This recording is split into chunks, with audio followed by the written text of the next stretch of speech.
In this video, I'll show you how to boot Windows 11 from a USB drive. Before doing anything, please make sure that you have a USB drive that is at least 8 GB in capacity. It is also preferable the USB drive doesn't already have files on it. Now, go to your browser and type in download Windows 11 and click on the first link.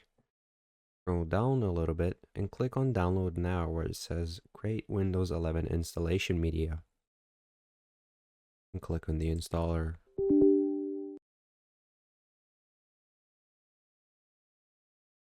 Click on the accept button to accept all notices and license terms. Here you can customize the language and the Windows version, but I'll use the recommended settings and click on next. Here, make sure USB flash drive is selected and click on next. Now you can choose the USB flash drive you want to download Windows 11 on.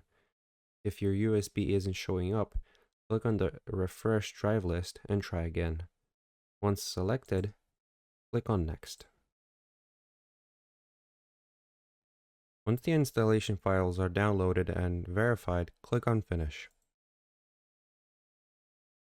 From here, take your USB drive and put it into your new PC.